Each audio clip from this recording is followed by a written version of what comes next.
Y'all check out the size of this dry storage I have mounted onto my kayak track, and this is super cheap to do. We're talking like 20 bucks, and it's kind of similar to the Yak Attack, you know, track pack stacking fishing gear storage box, but this is 50 bucks for these two little guys, and that one right there probably holds, I don't know, 20 times as much stuff in it if you want it to. So, yeah, this might be something you're interested in. And yes, it looks big, it looks clunky, but it's not in the way of your fishing. And on top of that, you don't have to use this exact size box. So I'm going to explain everything, and you can decide if you want to do it for yourself or not. This is not a knock at Yak Attack, by the way. I have, a mount right here. I have another thing right there that's Yak Attack. I have a Yak Attack net. I'm not knocking Yak Attack, but this is super cheap to do yourself, super easy, and costs like, I don't know, like 20 bucks. But first things first, the stack box is a great idea. If you just want a couple little things in front of you, go with that Yak Attack deal. You don't have to do something this big, or do something like this yourself and do it smaller. But the reason I did this is because the Old Town, first of all, doesn't have much dry storage up front. So this is nice to have more dry storage. Also, I'm 260 pounds. I don't want to be twisting and turning all day long, finding stuff in the back and getting stuff out. It's too much. Like, I'm 5'9", 260. I'm working on that, but it's still, I like having stuff in front of me. I like casting at the fish. I like sight fishing. I like seeing what's going on and go, oh, I'm going to switch to this and grab something in front of me and keep my eyes on what's going on in front of me and keep fishing. I like having my stuff right here in the cockpit. But on the Old Town Autopilot 120, you have these little foot deals that you use to control the rudders. So you need this space clear. So I can't just put boxes in the front here in the cockpit. Normally the chair is here, but in transport I don't have the chair. But yeah, you get the idea. And so I'm like, all right, well, what can I do about it? Well, I actually did something similar to this, but the size of the Yak Attack ones, actually. I did it for my old kayak, the Johnny Boats Bass 100. As soon as I got that kayak, it's even smaller than this. I said, oh man, I don't have any space for anything. So I developed like a little rail system on the side of that kayak that held these little boxes. And the boxes, I mean, people were like, legit anglers were clowning me like, oh, that's so silly. Why would you do that? And now everyone has those Yak Attack boxes on their kayak. So this might be the same thing. In a few years, you might start seeing this or something a little bit smaller than this. If I had a perfect size, I maybe go a little bit smaller. But I'll show you what this is, and you can decide for yourself if you want to do something exactly the same or a little different. But I'm telling you, it's not in the way. I've gone and fished on it 3 times now. And I went out to Orange Lake, I went out to a local lake, I went out to a river, and then I went out to another lake. So I've been 4 places with this. It's not in the way of fishing at all. I haven't hit it once. I put it on the right side because I cast with my right hand and I reel with my left. And so I fight the fish on this side. So this is the side that I like to net the fish. I like to set the hook sideways this way or up sometimes, but then fight the fish on this side.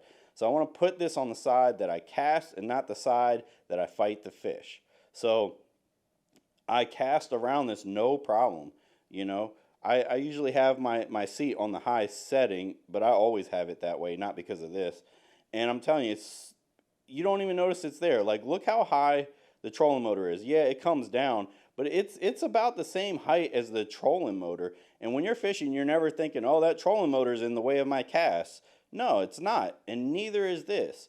As long as you fight your fish, and if you don't have like a 10-pounder or 8-pounder, and you have to fight it where it takes you, you're never gonna have to fight a fish on this side. And frankly, I could fight the fish on this side and still net them on this side if I wanted to, but I purposely always put them on this side, and I've probably caught 15 bass while having this on the kayak. So it works.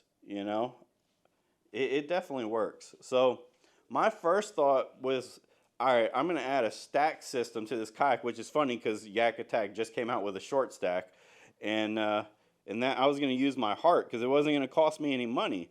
And I was like, oh, this will be cool. I'll put this in the back, and I'll make a video about it. And then I was like, well, I like horizontal rod storage, so I actually built a crate that has horizontal rod storage, and that's in a different video. I already made that video. So once I did that, I said, man, I still have a dry storage problem, and I want it in the front, actually. You know, the more I fish on this, I'm like, the more I want it up front. So I was like, well, what can I do? And so I came up with this, and it's really simple. And I'll show you how it works. I'll take it apart for you. But let me just show you what this is. So you can see it's 25.5 inches wide, 16.5 inches diameter, and 13.11 inches in height. And it's just a little tough box. And I was going to drill the holes in that because it's nice and hard. And if you have this system right here, you know, this might be the way to go for you. But I thought, well, if I'm going to make a video, that's probably, you know, I got 3 levels of the stack. That's probably $100.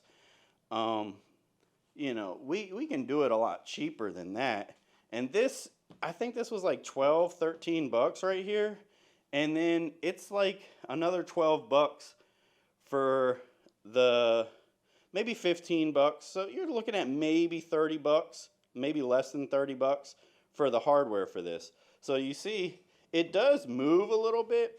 And I thought about solidifying it, putting some pressure treated wood inside of it and maybe around the track and stuff in there and like just hardening it up in the base. But I've been out on the water, you know, almost a handful of times now, and I'm like, I don't need it. You know, it wobbles a little bit, big deal. And so, but it's mounted there. Now you'll notice that I only have it mounted partially over my pedal, you see? And that's because I still need to press these pedals, okay? So we do have it, it's probably about dead even middle actually, but we have a chunk of it hanging over the edge. And when I fill this up with stuff, I try to put my lightest stuff on this side, not because I actually think it will come off. I actually don't think it's going to ever come off, but just to play it safe and not wear out the holes, because we put 2 drill holes in the bottom of this in order to put it here. And I'll show you that in a second, but first I want to show you this. I had these big ties right here on this side and that side, and that's just so when you open this lid, the lid doesn't go flying into the water. But you see, this is as far as it goes. I'd like it to tip back a little further, so I think I made those zip ties just a little too tight. There it is, super simple. We have a stainless steel wing nut, and then we have a washer underneath, and then we have the actual thing that I bought from Amazon, and that's it's made to go in these tracks. So, and you see this is actually longer than I need it to be by probably a good ½ inch. And then we have a second one right here. It's a little dark to see that, but basically you decide how far apart you want those, and you can lift it and it comes out. So there it is. So you see, I made it pretty far near these edges, and I actually like the box resting right before that. If you're not using this, you could have it further up and give yourself more space over here. I imagine that wouldn't be an issue, but in case we ever end up using this, I actually have it stopped right before it. And then the first hole is there, second hole's back there. Just kind of have to measure, you know, the distance there and make sure you have it where you want it and that it doesn't get in the way of your pedals. So I have it just barely overlapping because I don't need the whole pedal to press the pedal, and it isn't an issue. I'm on the water and it's not an issue at all. And here, that right there, you could probably go get away with a shorter one. I actually bought these before I bought this and knew what I was going to do. But I thought, hey, I'll make a system without the heart over there that costs $100, or 70 if you just have two of them stacked. This one's actually even bigger width-wise and stuff than the Heart. And really, I wouldn't go three high. I'd probably only go two high. The really little one and the middle one. And so that's 70 bucks. I'm like, dude, I can do this for like 30, which is less than the two little Yak Attack ones. And this is 10, 20 times as much storage. So it's super simple. You know, you just have to determine, and this is a slight angle. So it's not like when I drilled those holes. I placed it on there, and I figured out how far apart I want them and where I wanted those holes on the bottom there. And I just drilled with the correct size drill bit, you know, to match this right here. It's a tight fit. It comes through those holes. And then you just slide on your washer and wing nut and twist it on there when you get to the water. I wouldn't transport it with it on there. I don't transport with anything on my kayak, because I've had a net stolen out of my kayak. I've had a paddle stolen out of my kayak. Actually, I think I've had two nets taken out of my kayak. And so I don't know if that's a Florida thing, if that's just, you know, stopping at the wrong gas station. Well, one of them was at the actual boat ramp when I walked back to my car, and then someone snatched the net right out of my kayak. I just tossed the net in the kayak. It was the only thing that wasn't, you know, bungeed down. And as soon as I got on the kayak in the water, I'm like, my net's gone. And there was people that were standing next to my kayak, and then they hopped in their boat, and I didn't realize that they hopped in the boat with my net. But the point is, I've heard people talk about their chairs taken on their way to the water, all kinds of things. So I don't transport with anything. So I'm not going to transport with this, and it's wobbly. So if the highways around here are 70 miles per hour, I don't want to make those holes any wider in the bottom. I don't know that they would, but, and if you decide to go with a different material than this, a different container, I would go with something as thick as this or thicker.